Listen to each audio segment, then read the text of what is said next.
Well, welcome to your final week of lectures for Bio 181. And we're going to be talking about two different topics this week. One is embryology. And although it might not seem like it, we're also going to discuss a related topic on cancer. And the reason why these two topics are related is because both involve stem cells. And I'll talk about stem cells when we get into the cancer lecture. But for now, we're just going to overview embryology very briefly in this mini lecture. Now, embryology is the study of the development of a zygote. And a zygote is simply the union of an egg with a sperm cell.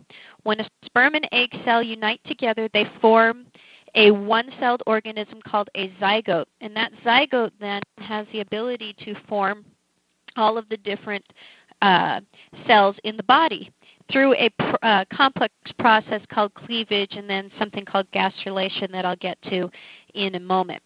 Now let's start out by looking at fertilization very quickly, and I want to just highlight the point that the means by which fertilization occurs in plants vary slightly from the means by which fertilization occurs in animals.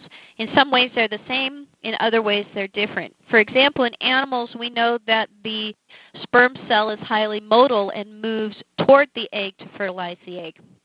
In plants, the sperm has to first be spread to the egg via something such as wind pollination or a bee collecting pollen, flying to another flower and depositing that pollen on that flower, on the female reproductive parts of the flower.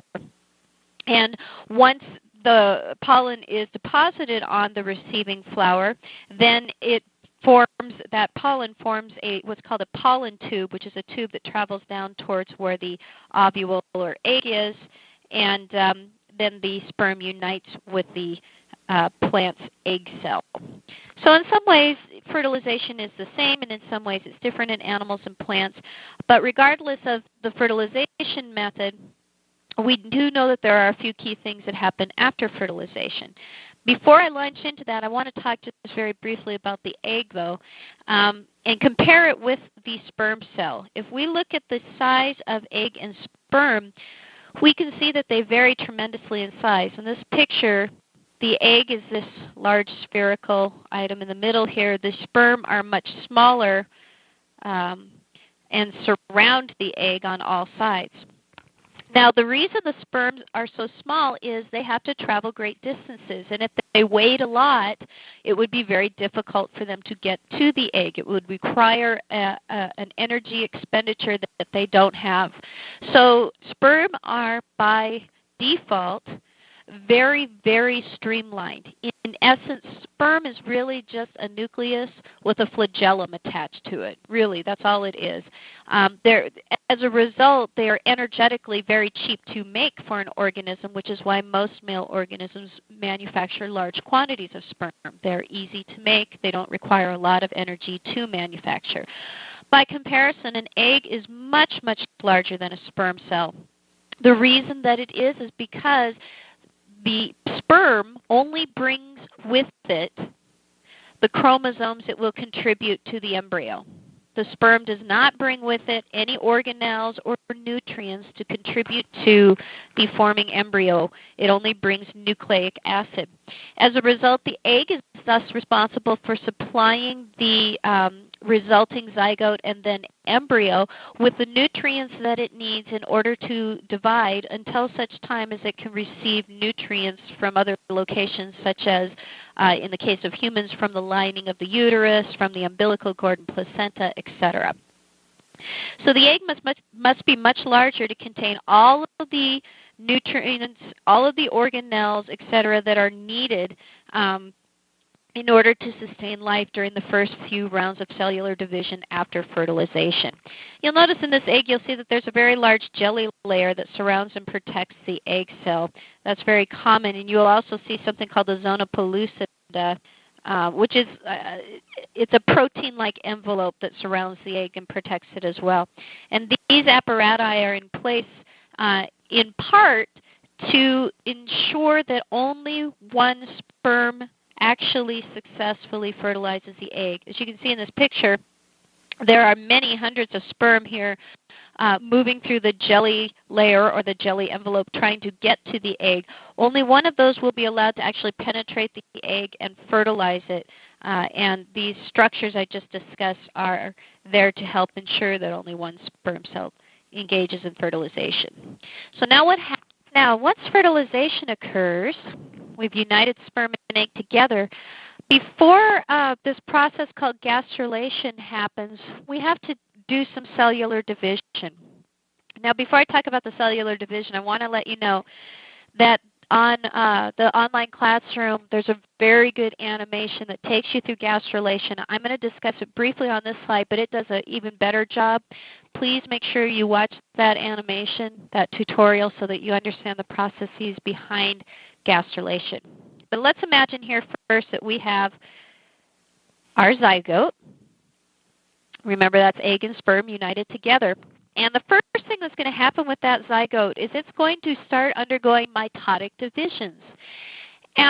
But there's something special about those mitotic divisions in that when my zygote divides into two cells, the two daughter cells remain exactly half as big as the parent cell. So overall, the zygote is exactly the same size as it was before the cellular division. Again, when those two daughter cells divide and I end up with a total of 4 daughter cells, we are still the same sized zygote. There has been no cell growth.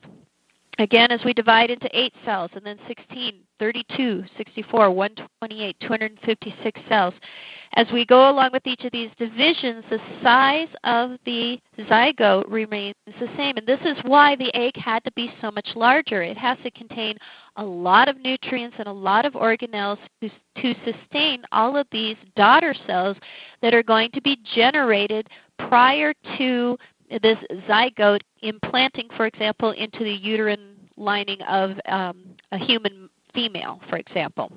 Okay, that zygote has to be able to sustain itself with enough nutrients until it can get nutrients from elsewhere. The process by which I undergo these mitotic divisions without increase in cell size is cleavage. Okay, the process by which I undergo mitotic cell divisions without an increase in cell size is called cleavage. And once we get to a certain point with cleavage, we will begin to have the process of gastrulation begin. And gastrulation is the process by which I generate 3 distinctly different layers of tissue that ultimately give rise to all the different types of tissue that are found in your body. And the beginning of gastrulation starts with the production of sort of a bubble on the inside of this growing zygote. And that bubble or hole is called the blastocele. And as the blastocele becomes present, at the same time, some of the outer cells begin to move inward towards that blastocele at a point, at a little point in the at a point in the blastula, which is this whole thing here. This is the blastula. And we have this infolding of the cells occurring in the blastula at a point called the blastopore. Okay, so again, let me reiterate. We start out with this whole cluster of cells called the blastula. The blastula on its interior gets this hole called the blastocele, this cavity or cave inside of it. And then the cells start to migrate inward at a point called the blastopore. And as a result, most of the tissue from both sides migrates inward, and you'll be able to see this quite well on the animation. Be sure to watch it.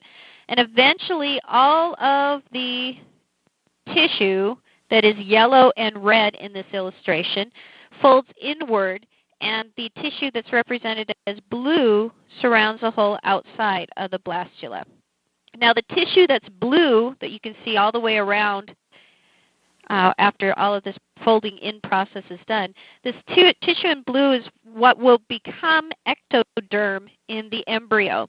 And the ectoderm in the embryo, we will see later, will give rise to things like your skin. I'll talk in a little bit about the future mesoderm and the future endoderm, which are represented by the pink and yellow regions respectively in this picture here. I'll talk about those in a couple minutes so you can see what those layers of tissue eventually give rise to in the adult. So this whole process, again, is called gastrulation, and the goal of it is to generate these 3 different layers of embryonic tissue from which we can derive all of the tissues in the body of an adult. So each of these tissues is destined to become different things. The ectoderm, that was the tissue that ends up on the outside of the blastula when all is said and done, gives rise to things like your nervous system tissue, the lining of your mouth and nose, and your epidermis, okay, all around you, your skin on the outside. Okay, that's all ectoderm. The mesoderm, the pink layer, gives rise to the vast majority of your internal organs, your muscular system, your urinary system, circulatory, lymphatic systems, which is your immune system, reproductive system, and all of these different types of and skeletal systems are all generated from the mesoderm. So it does a lot. In this picture here, everything that's in red is generated by the mesoderm. And the endoderm, the part that was represented in yellow, creates the lining of things like your digestive and respiratory tracts, of your urinary and reproductive tracts, and then it also manufactures some different independent organs such as your liver and pancreas, your thyroid and thymus up here, and your parathyroid glands.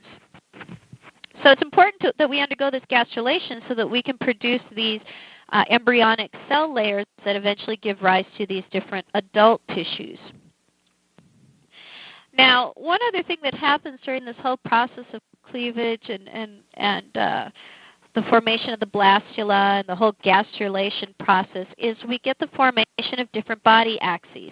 We know that everybody has a front and a back to them. That's their anterior, posterior, which is also called the ventral and the dorsal side. Okay, dorsal would be the back side. If you can remember, the dorsal fin on a shark is on its back. So dorsal is the back side or posterior side. Ventral is the anterior side. And these orientation axes that give you left and right and front and back and top and bottom are all a result of a collection of cells called the organizer,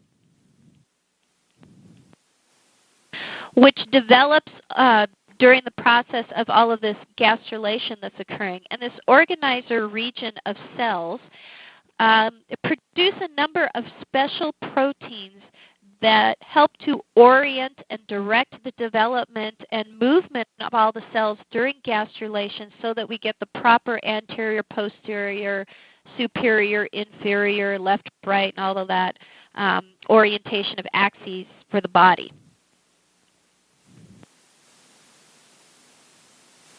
Now, the next lecture we're going to be talking about is cancer. I know it seems like a different topic, but you will see that because cancer has some similarities with stem cells, that this also has some similarities to embryology.